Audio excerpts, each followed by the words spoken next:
Hey everyone, welcome to Gamers Xtreme. I'm your host Marcello, and today I'm going to be interviewing Ben Stoddard from Session Games. So Ben, why don't you introduce yourself? Hey Marcello, Ben Stoddard here from Session Games live in Vancouver. Thanks for the opportunity to have me talk about our little snowboard project. Yeah, glad to have you here. As you saw, we recently reviewed Snowboarding the Next Phase. We gave it a very respectable 7.5 out of 10. Really enjoyed the game quite a bit. Ben, why don't you tell us a bit about Session Games? What's your studio about? Yeah, we're four partners. We all come from an action sport background. We tend to live in that space. So we make mobile games primarily for our publisher Red Bull. So we've done a free skiing game. My partner Ian Verschere is an ex-ski racer from back in the day. We made a biking game called Red Bull Bike Unchained on mobile. My partner Andrew Murphy is a avid downhill mountain biker, psychopaths jumping off of cliffs and whatnot. And then we made Snowboarding the fourth phase on mobile. So the Snowboarding the Next Phase is a spin-off of Snowboarding the fourth phase. So my third partner, Jay Balmer, was one of a pioneer in the snowboard world up here in Canada. Okay. And he's got a deep history in snowboarding and skateboarding, as do I. So we formed and we've been making games for years together, and we have a small team here in Vancouver. The Snowboarding the fourth phase was a mobile game built for a film that Red Bull made, was it 2 seasons ago, called Snowboarding the Fourth Phase. Okay. It did well. It's got a lot of people playing it to this day, and we wanted to kind of take from that engine and make a spin-off version for the Switch platform. The Switch was a new platform. There's no action sport games on Switch yet, and we thought it was a good idea to spend better part of half of a year with our team making a Switch title. And it was fun because we all come from building AAA titles. That's our background, and we kind of went into the mobile world around 2012. So to be able to return to a new platform, new sexy platform that the Switch was kind of cool. So it's funny, you actually answered a few of my questions that I had for you, and that's awesome. So it's funny, you mentioned about 2012, and that's what I want to bring up, is I saw, if I'm not mistaken, that you guys worked on the SSX 2012 reboot. Is that correct? Yeah, I did. You did, okay. Which is funny, we've all touched SSX at some point in our gaming careers. So Ian Verschere, I believe, was on the first SSX. Okay. I might be wrong here. I'm freestyling. Andrew Murphy was originally a world builder on a number of the SSX titles. I think his last SSX title was On Tour, and Jay Balmer as well. So Jay and I also worked on the EA Skate franchise. Oh, wow. So, and as we did Skate 1, Skate 2. I stayed on for Skate 3, did a couple Skate titles for the Wii, and then after Skate 3, I moved on to SSX, the last SSX. Or the most recent. I got in trouble the other day calling it the last SSX. You never know what's going to happen over there. So my history is mostly in action sport games. So what did you work on on the SSX 2012 reboot? What was your role? Yes. So my background is actually I used to design snowboard parks. So I've driven snowcats. I've shaped the World Championship half pipe, and I think that was 2005. I hand shaped the World Championship half pipe. I've done FIS half pipe events, and long story, but I used to make snowboard films, and from snowboard films I made skateboard movies, and from skateboard movies that's how I got into games, because in Vancouver they were making Skate. So I got hired on at EA kind of as an authenticity guy. There was about 4 skateboarders on the development team, and we kind of had authenticity decisions to make all the way through the project. And when Skate 3 kind of ended, I got brought onto the SSX team as the authenticity guy. So, trying to stick true to snowboarding wherever I could. I wasn't the most popular guy in some of those meeting rooms because it was, Call of Duty was big back then. 3D TV was big. Looking back on the project, there was, should we do it in 3D, and should the guy have grappling hooks, and SSX has always kind of been over stylized and take the board off and it's flaming and you whip it around your head. But I tried to stay as core as we could when it came to character design and when it came to like how it felt to turn on the snow and wherever I could. So yeah, that's what I did on the project. And it clearly shows that you have a labor of love for the source material, whether it's snowboarding, skateboarding, because I look at the Skate series and see a level of authenticity that was there, that was unparalleled at the time, and I think it still is in terms of the realistic nature of the game. And SSX, like you said, there's something about when you're carving on the board, it has to feel kind of responsive and fluid and natural, and that's part of what makes the game so engaging and so engrossing to keep playing, is that it feels right to play the game. And me, I've been a avid SSX fan since Tricky. That is so cool. I remember playing Tricky as a kid, and I played On Tour was my game. I actually my first gig in video gaming, I was a tester on Tour. Oh wow, that's awesome. But no, I mean, I like I said, I come from this world. I come from skateboarding, I come from snowboarding. I've worked in those industries my whole life. So I think it's important for these games to feel right. If you don't get the turning right, you don't get the weight of the character right. I think people who are passionate about action sports, their BS meter is quite high. So if it doesn't feel right, they know right away, right? And those are our fans. That's right. That's definitely right. So that's awesome. Yeah, it's definitely awesome to see the labor of love you have for the field and it showcased throughout your career so far. And it's also really interesting to hear that you went from like a nice variety of different things in terms of doing videos for like skateboarding and snowboarding, and like getting introduced into going into the gaming aspect and being someone who is there for authenticity. That's actually it's a very interesting career path to hear, honestly, and it's actually very encouraging that those who are even into the media field in terms of video, they could still bring that to the table in terms of the gaming environment. Well, and the interesting thing, after SSX, I left the game world and became an editor of a skateboard magazine for 5 years. Okay. And so I stayed, making films and writing in action sport.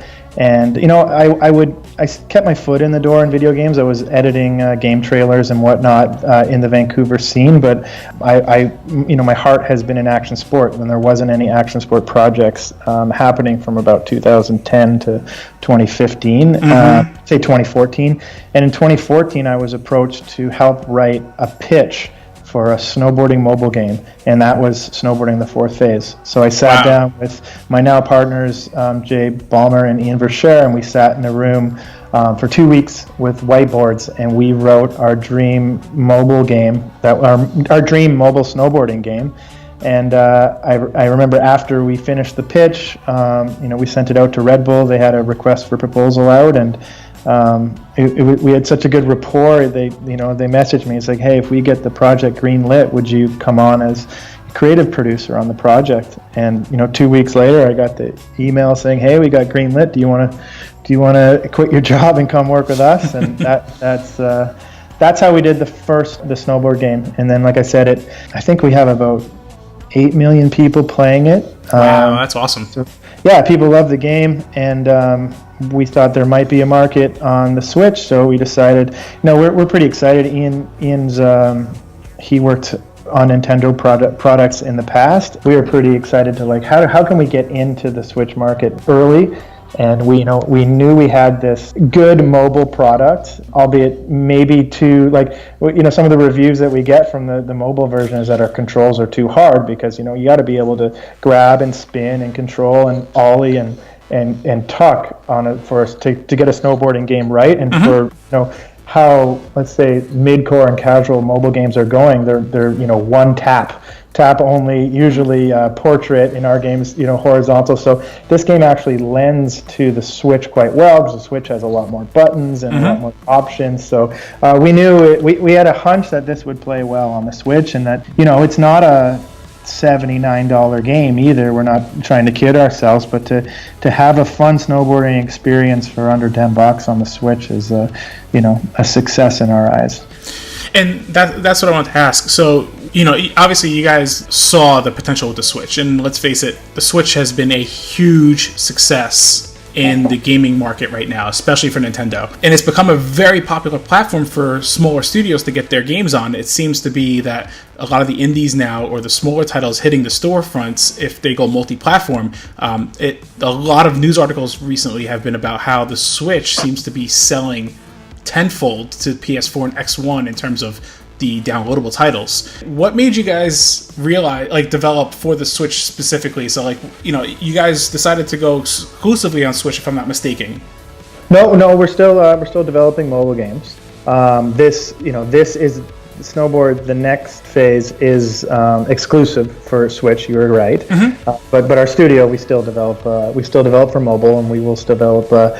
If there's a AAA console product that makes sense for us, we will go after that as well. But just like you, we were reading the same things and saw the opportunity in Switch, and just to be a part of the Nintendo family for me as a fan of gaming, and it was an easy pitch to be like, hey guys, why don't we just make this for the Switch? And to we had a product that we thought would lend well to the controls, that that would fit well with the Nindy store or the under 99 store, right? Like it's not a port, but it's not a completely brand new game either. So we took over aspects that worked well in the mobile game and kind of made some new features and modes for Switch. So we weren't going to compete with a $79 game if there was one out there, but to have a fun experience and to be there early was the goal. The other thing was, how'd you guys figure out the game's art style? So I know this came, first it came on the mobile devices with the fourth phase, and then now with an updated or a slightly altered version for the Switch. I did like the game's art style, but how did you guys decide to go that route? Well, we did have to stick to a little bit of a script with, the game was originally developed for a film, and the film was a backcountry snowboarding film starring Red Bulls athlete Travis Rice. So he's one of the biggest backcountry snowboarders in the world. So we knew we couldn't have, chalets or, crowds of people or whatever, because in that film they're flying helicopters to remote locations to ride things that nobody have ever ridden before. So that was kind of like our base to work off of, and then we had to develop an art set from there. So we kind of followed the locations that were in the film. We knew they were going to Jackson Hole, we knew they were going to Wyoming, we knew they were going to Alaska, Russia, Japan. So we did some research, and we looked at trees in all the different areas and rock formations, and from there when it came to the character, we just kept as close as we could to what the modern snowboarder looks like. Okay.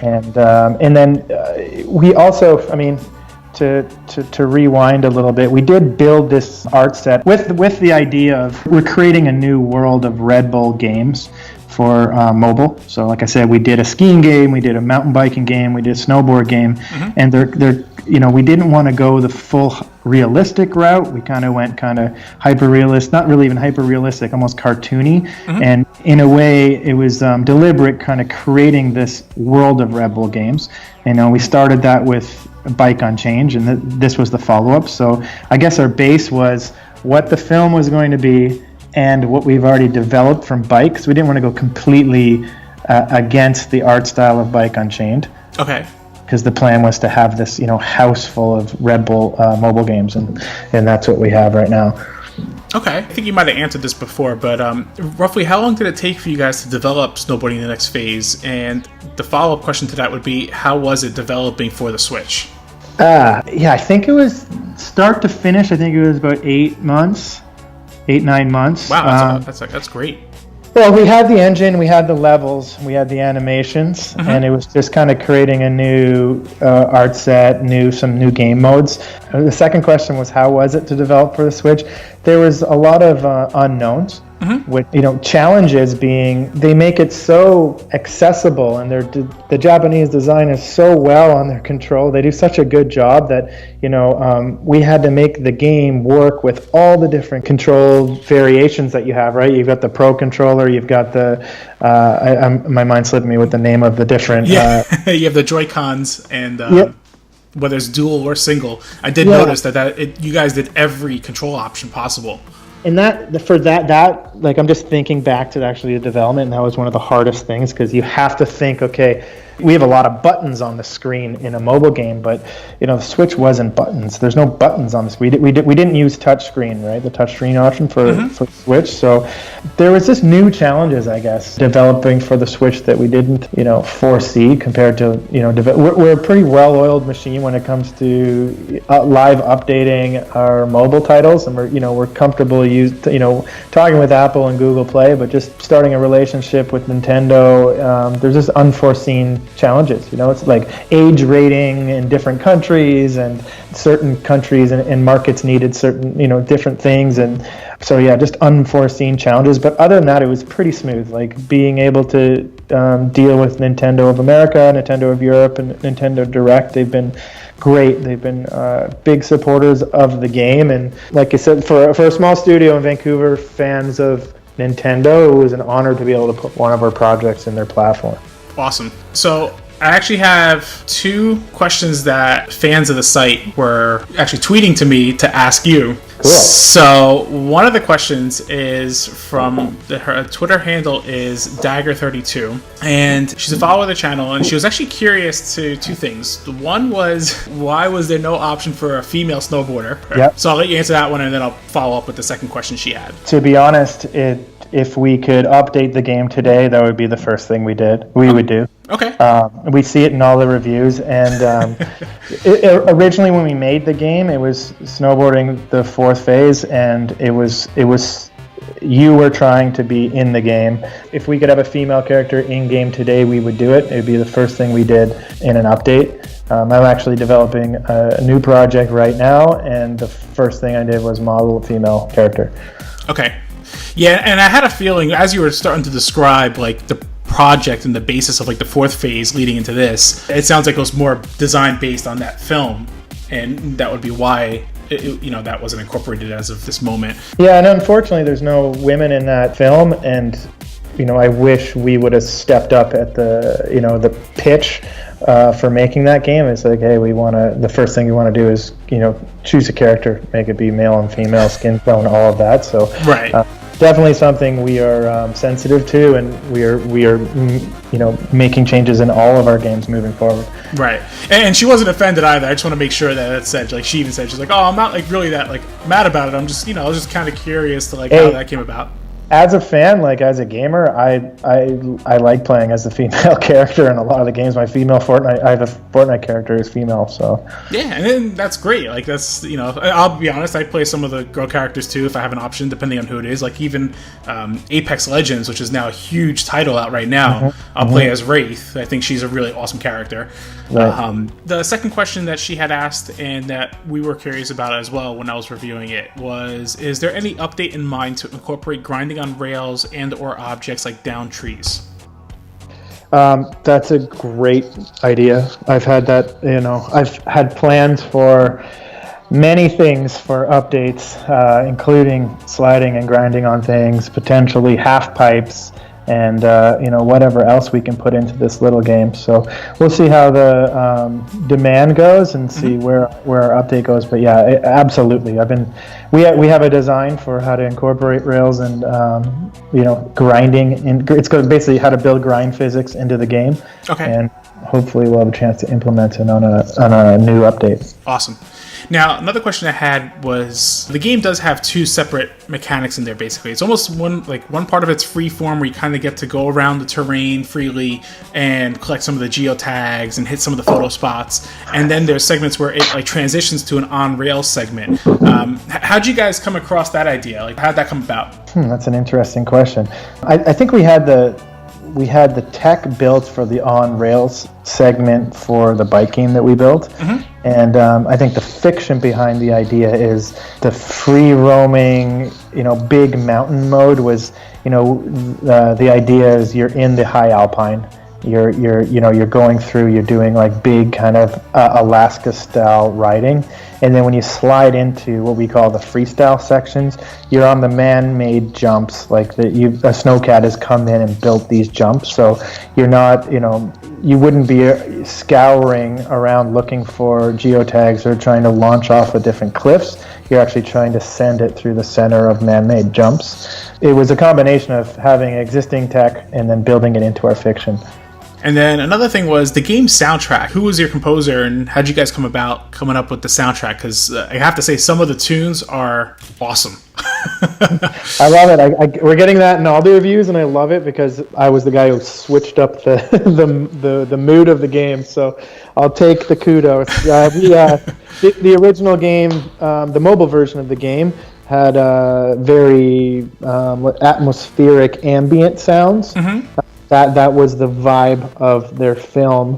When we came onto the Switch, it was like, let's switch it up a little bit. Let's have some fun with this game. So we wanted to be a little less serious. We added some funny animation celebrations at the end, and I looked up some some songs that reflected the action sport world, but also were gamey, a little video gamey. Mm-hmm. Our partners at Rebel Media House have the audio library with hundreds of thousands of songs in it. So thankfully it was just me spending a lot of time scouring the asset library to find the right songs for this project. And I think we put enough in there that it seems fresh, and you get bob in your head when you got the headphones on in the bus. So I'm really stoked how the music direction panned out. Yeah, it definitely panned out for sure, because that was the first thing that I picked up. I'm like, wow, this is some really great tunes to shred to, and that's essential, right? So coming from something like SSX, where the soundtrack and like Tricky and 3 and the reboot, even, like, you need the right songs that really match the game and get you further immersed into the game, making you want to keep doing like better tricks and better combos. So yeah, definitely a smart design decision to tweak up the audio and have more fun with it.